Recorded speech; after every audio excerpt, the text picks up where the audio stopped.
Hello dear students, welcome to the lecture series on botany. For today's lecture, our topic is taxonomy and diversity of Lamiaceae. Dear students, you might have heard the words like mint, sage, thyme or basil. All these names are basically the spices that make our food tasty. You might have also heard about the word like lavender or the rose oil, which make our perfume industry. Do you know all these plants, whether on one side spices like mint or the perfumes like lavender, they belong to a single botanical family called as Lamiaceae. So let us today discuss this family Lamiaceae. In this lecture, these aspects of the family Lamiaceae will be discussed. Number 1, taxonomy. Second, systematic position. Number 3, phylogeny. 4th, diversity. And the 5th, economic importance. So, let us start with taxonomy. The Lamiaceae is commonly known as mint family. The family was first established as a formal taxonomic category under the name not Lamiaceae but Labiatae by A.L. de Gisu, a French botanist. Later on, Lamiaceae, which is the present name, as an alternate family name, was given by Martin Low.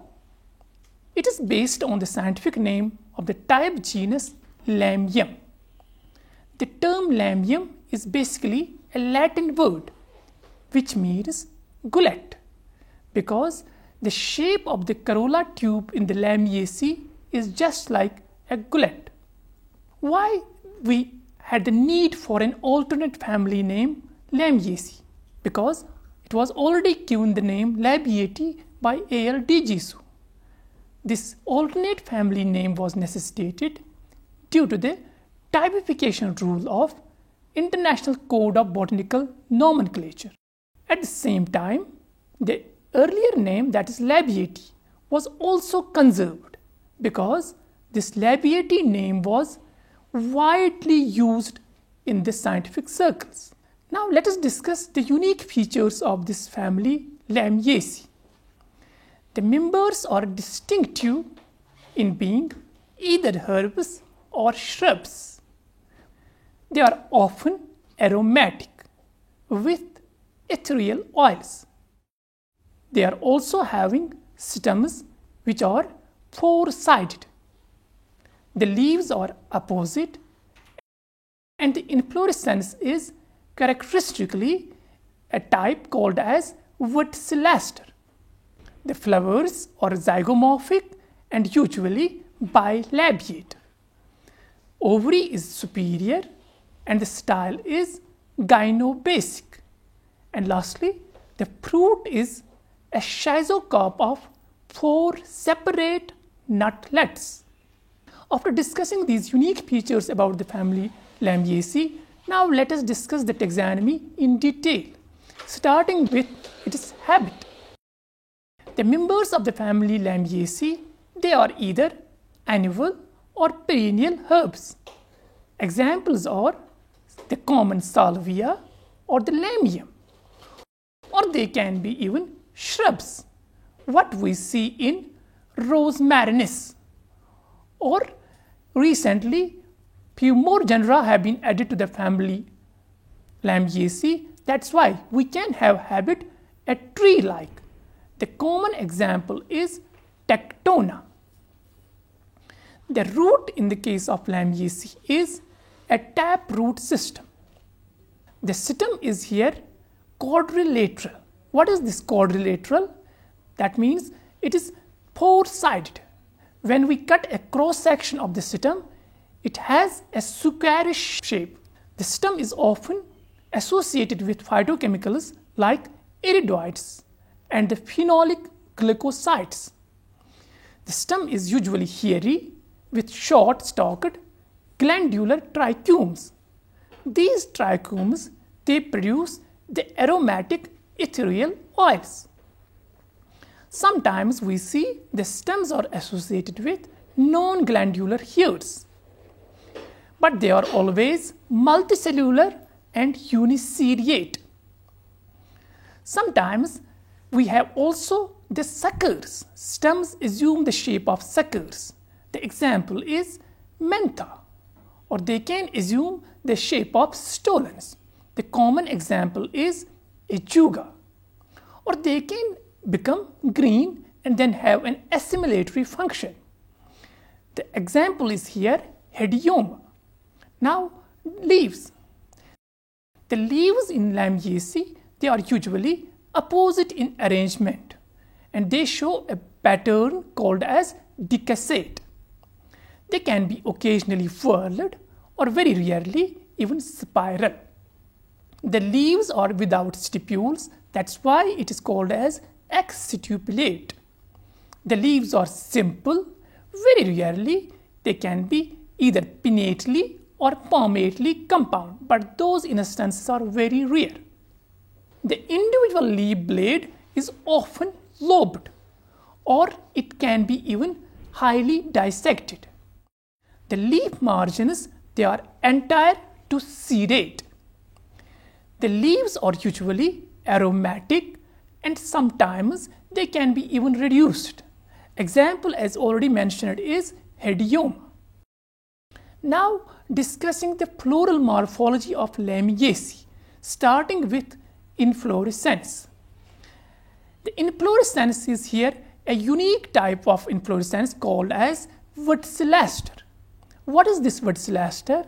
It's a type of inflorescence which consists of an indeterminate main axis and then the determinate, which are simultaneously branched lateral axes.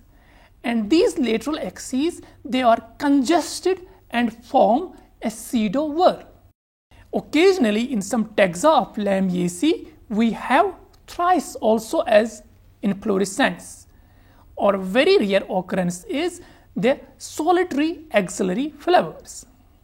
Now the flower. The flower is either bracteate, the most common occurrence. The example is here the coleus, or it can be even be bracteate. The example here is the common salvia. The flowers are also bracteolate. They are bisexual and mostly zygomorphic. As I mentioned, the flowers are bilabiate. That's why bilabiate means two-lipped. That's why it is zygomorphic. And the flower is also here the hypogynous. Now discussing the individual parts of the flower, starting with the outer whorl called as calyx. Calyx comprises of 5 sepals which are fused together, called as syncephalous. The calyx is usually bilabiate, that means two-lipped. These two-lipped lips can be formed by these 5 sepals. They can be in different arrangements.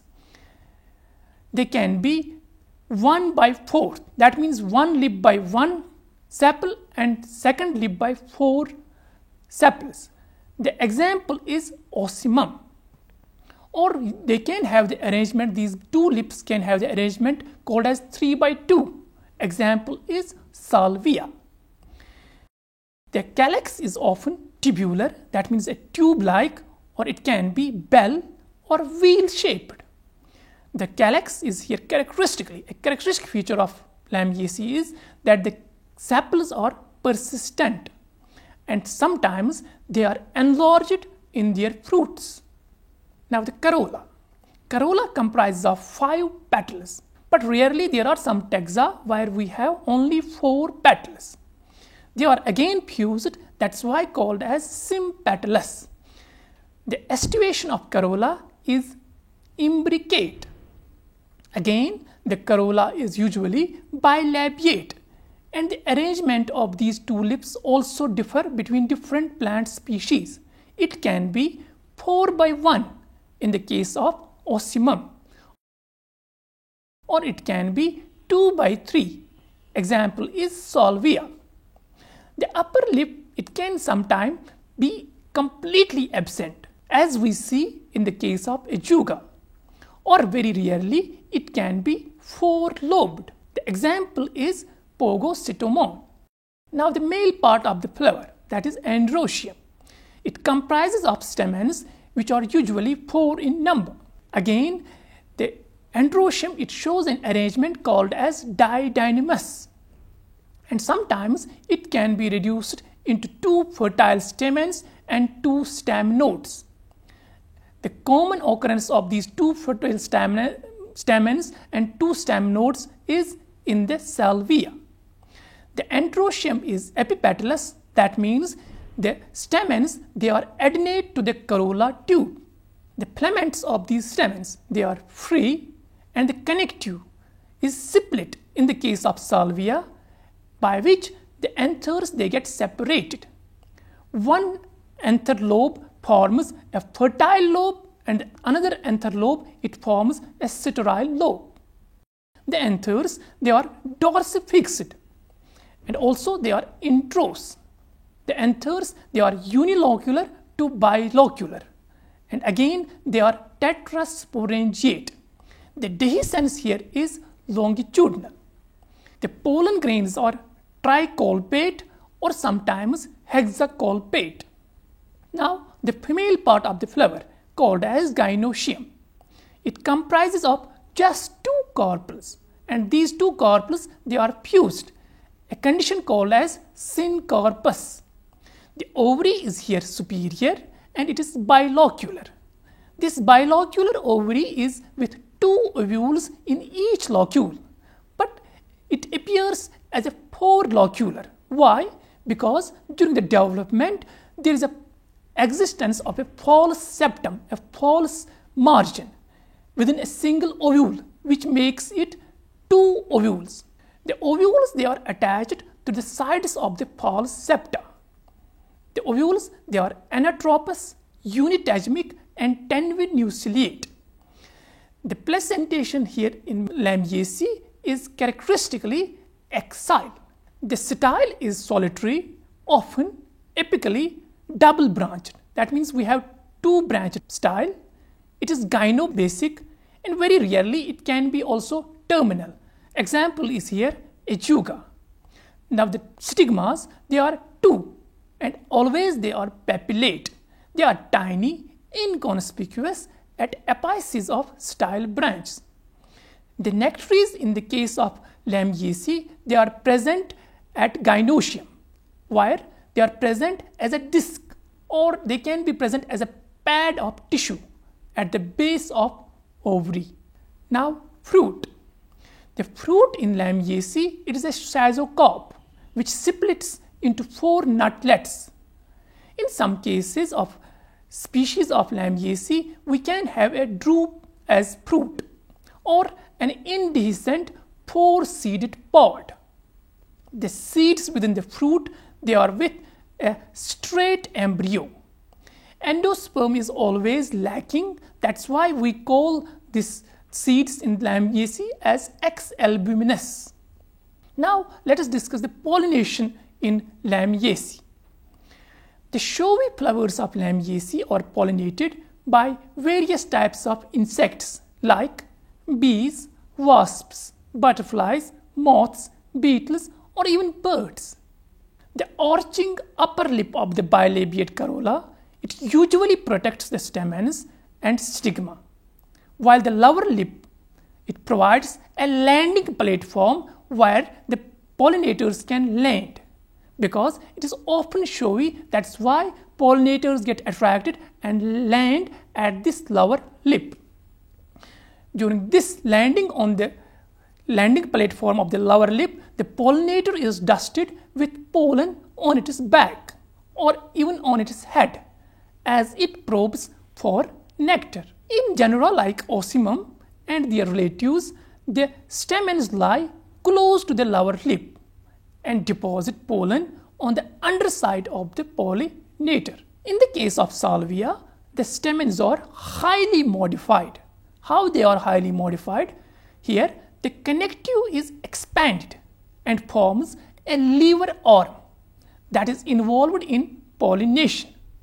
The pollinators here are mostly either insects or birds. Most species in Lamiaceae, they are protandrous and outcrossing. Some of the species of Lamium, they have clistogamous flowers and therefore they are selfers. Now let us discuss the fruit dispersal. The calyx in Lamiaceae, it is conspicuous in fruit and it forms an integral part of the dispersal mechanism. This calyx can be brightly colored in order to attract the frugivores, and it forms a kind of catapult mechanism as we commonly see in Secutillaria, or we can have a wing. The species wherein we have a drupe fruit, they are usually dispersed by either birds or mammals. In many species where we have the nutlets as fruits, they are merely shaken from the persistent calyx by the action of either wind or water. The nutlets may also be eaten by birds or they get dispersed by water. Another type of fruit dispersal called as mixocarpy, wherein the nutlets produce mucilage and thus get adhered to their disperser. Mixocarpy is common in a subfamily called as Nipitoideae, while the large genera such as Lamium, Teucrium may have Myrmecochorus nutlets. Now let us discuss the systematic position of Lamiaceae, starting with the two British botanists' classification by the name of Bentham Hooker. These two British botanists, they classified Lamiaceae under the class Dicotyledons, subclass Gamopetalae, series Bicarpellatae, and the order Lamiales. Then Cronquist classified it at the division Magnoliophyta, class Magnoliopsida, subclass Asteridae, and the order Lamiales. Takhtajan, an evolutionary taxonomist, classified Lamiaceae under the division Magnoliophyta, that means retaining the division of Cronquist, again class Magnoliopsida, subclass Lamidae, that means now incorporating a separate subclass. Cronquist had given Asteridae, now the Takhtajan has given it the subclass Lamidae, again incorporating one more rank by the name of superorder as Lamiinae, order same way, that is the Lamiales. Dahlgren, a taxonomist, classified it under the class Magnoliopsida, subclass Magnolidae, superorder Laminae, and the order Lamiales. Robert Thorne, an American taxonomist, classified it under the class Angiospermae, not Magnoliopsida, class Angiospermae, subclass Lamidae, superorder Laminae, and the order Lamiales. And very recently, the Angiosperm phylogeny group have classified it under the clade Eudicots, subclade Eurosites 1, and the order Lamiales. Now, let us discuss the phylogeny of family Lamiaceae. The family is considered to be monophyletic. What is the basis for its recognition as monophyletic is that they have laterally attached ovules, and also the molecular data based on whether RBCL gene or NDHF gene. Both these molecular evidences, they favor the monophyly of family Lamiaceae. The phylogenetic relationships within the order Lamiales, that is the order under which the family Lamiaceae is classified, is supported by a broader circumscription. This Lamiales is now recognized as Sensolato. Many other genera which were previously placed in the family Verbinaceae, they have now been shifted to the family Lamiaceae. Genera like Clerodendrum, Vitex, Tectuna, etc. These are the characters on the basis of which it can be distinguished from Verbinaceae. The Lamiaceae has deeply four-lobed ovary, and the style in Lamiaceae is terminal to gynobasic, while as in the case of Verbinaceae, the ovary is not deeply but moderately four-lobed, and here In the case of Verbenaceae, the style is consistently terminal. Although Lamiaceae and Boraginaceae is one more family. They have been always considered distinct, very separate families. But at the same time, they are similar in having they share some characters like gynobasic styles. Both Lamiaceae and Boraginaceae have gynobasic styles. And also in both these families, the fruits have 4 separate nutlets. That is why in majority of the classification systems, they are placed very close to each other. There are numerous differences, although they are sharing many characters, Lamiaceae and Boraginaceae, but there are many characters on the basis of which they are distinct. These characters are like their phytochemistry, leaf insertion, floral symmetry, and ovule morphology. Also, the radicle in Boraginaceae points upwards in their fruit, while as in the case of Lamiaceae, it points downwards. Several monophyletic groups can be distinguished within the family Lamiaceae. Ajugoideae, or sometimes it is called as Tichuridae. This can be considered as a monophyletic group, or nowadays we recognize it as a subfamily. The basis for recognition of Ajugoideae as a separate clade or subfamily is that their drupes are having 4 pits. Also, they have non-persistent styles. Again, one more character in Ajugoideae is that the pollen grains are branched to granular columns. Again, this Ajugoideae clade includes common genera like Calicarpa, Clerodendrum, Tichurium, Ajuga, and other relatives. Another monophyletic group in addition to Ajugoideae is Scutellarioideae. It is recognized on the basis of characters like rounded calyx lobes and the nutlets with tuberculate or plumose outgrowths. This Scutellarioideae includes genera like Scutellaria and their relatives. 2 more monophyletic groups can be recognized within the family Lamiaceae, namely Lamioideae and Nipitoideae. These together may constitute another monophyletic group as both have completely gynobasic styles. The monophyly of Nipitoideae, one of the subclade, it includes common genera like Nipita, Mentha, Ocimum, Origanum, Prunella, Salvia, Lavandula, or even Thymus. Its monophyly is supported in having hexacolpate pollens, and also this Nipitoideae, it lacks iridoids, and also the DNA data supports its monophyletic origin. On the other hand, the monophyly of Lamioideae, which includes genera like Lamium, Marubium, and Pogocytomon, is strongly supported by molecular data.